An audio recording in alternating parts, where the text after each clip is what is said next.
नमस्कार साथीहरु, तपाई हामी मध्ये धेरैले चाहिँ मेरोशेयर चाहिँ चलाइरहेको हुन्छौं। मेरोशेयरको अकाउन्ट चाहिँ ओपन गरेका छौं। हामीले आईपीओ भर्नको लागि होस् वा सेकेन्डरी मार्केटबाट शेयर बाइ गर्नको लागि वा सेल गर्नको लागि मेरोशेयर अकाउन्ट चाहिँ ओपन गरेका हुन्छौं। तर तपाईको मेरोशेयरको अकाउन्ट एक्सपायर भयो भने त्यसलाई हामीले कसरी चाहिँ अनलाइन पेमेन्टबाट कसरी हामीले त्यसलाई रिन्यू गर्न सक्छौं त्यसको बारेमा चाहिँ भिडियो तयार पार्न लागिरहेको छु।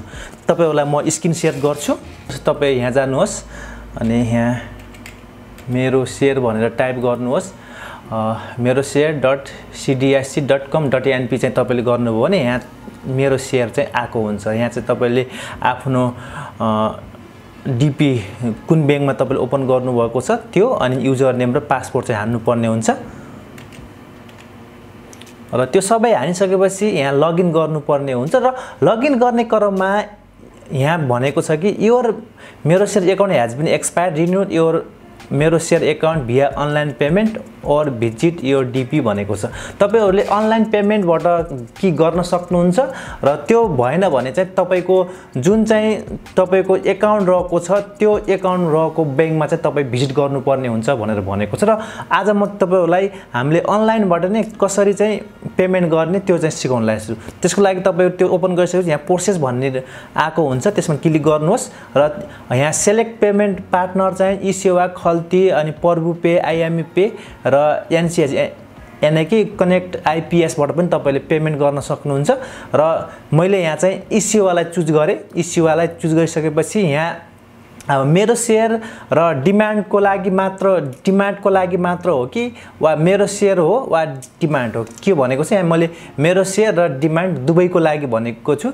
र कति अब यहाँ please select the number of year you want to renew MeroShare account भनेको छ र यहाँ एक्सपायर डेट चाहिँ यतिदेखि यति भनेर यसरी आको हुन्छ। र यहाँ तपाईं इयरली गर्नुभयो भने तपाईको 150 रुपैयाँ चाहिँ चार्ज काट्छ भनेर चाहिँ यो यहाँ पनि सो गरेको छ। मेरोशेयरको चाहिँ 50 रुपैयाँ र डिमान्डको चाहिँ 100, डिम्याटको लागि चाहिँ 100 रुपैयाँ गरेर टोटल चाहिँ 150 रुपैयाँ चाहिँ तपाईको रिन्युअल चार्ज यानी कि हाम्रो चाहिँ प्रत्येक वर्ष चार्ज चाहिँ हामीले तिर्नु पर्ने हुन्छ, त्यो चाहिँ काट्छ भनेको छ। र त्यसको लागि यहाँ प्रोसेसमा क्लिक गर्नुहोस् र प्रोसेसमा क्लिक गरिसकेपछि यहाँ तपाईको eSewa को लगइन चाहिँ खुल्दछ र यहाँ चाहिँ माथि चाहिँ अमाउन्ट गरेको छ र यहाँ तपाईको eSewa आईडी यहाँ राख्नु होला अनि पासपोर्ट राखेर यहाँ लगइन गर्नु होला। र लगइन गरिसकेपछि यहाँ ब्यालेन्स चाहिँ मेरो माथि 162 रुपैयाँ चाहिँ देखाइरहेको छ।